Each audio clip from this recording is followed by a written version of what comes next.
মিজান ভাই খুব ভালো মানুষ, এর কাছে চাইলে আরে হিরে কোনো। মিজান ভাই, মিজান ভাই, আমি তো আপনার কাছে আইছি। ওই যে আমার বোনের বিয়া ঠিক হয়েছে, সামনে শুক্রবারে বিয়া।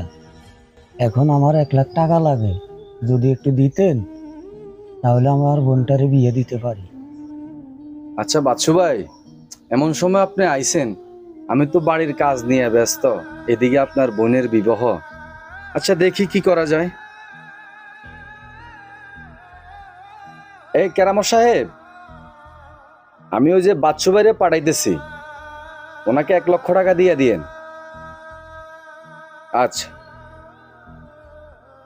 বাচ্চু ভাই, আপনি আমার ম্যানেজারের কাছ থেকে 1 লক্ষ টাকা নিয়ে আপনার বোনের বিবাহ অনুষ্ঠান সারেন।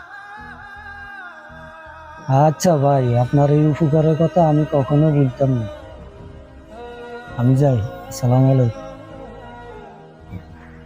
উনি তো আমার অনেকক্ষণ বসায় রাখছে, বাড়ি থেকে আসি কি এখনো আসে নাই। এদিকে বড় আসার সময় হয়ে গেছে, আল্লাহ জানে।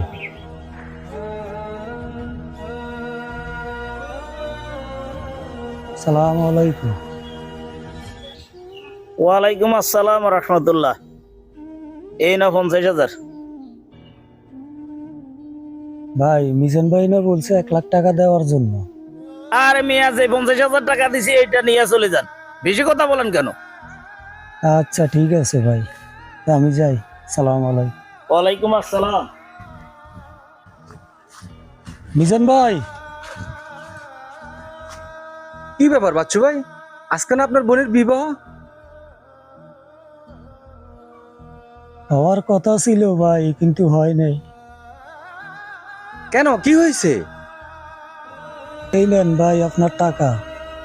সময় মতো টাকা না দেওয়ার কারণে আমার বোনের বিবাহ ভাঙি গেছে। সময়মতো টাকা না দেওয়া মানে বুঝলাম না। আমি তো আপনার সামনে ম্যানেজারকে বলে দিলাম আপনাকে 1 লক্ষ টাকা দেওয়ার জন্য। ভাই, আপনি বলার পরে আমি ম্যানেজারের কাছে গেছিলাম, উনি আমারে বসাই রাখছে। পুরা দিন বসাই রাখি, সন্ধ্যার সময় আমারে 50,000 টাকা দিছে। আমি এই টাকা নিয়ে বাড়িতে যাইয়া দেখি বরযাত্রী চলে গেছে, আমার বোনের বিয়েটা ভেঙে গেছে। ভাই, আমার বোনের বিয়েটা হয় নাই এই টাকার জন্য ভাই।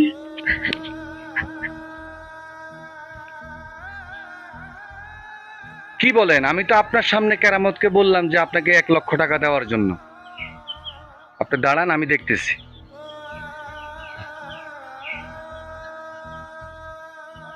এই কেরামত সাহেব, আপনি কোথায়?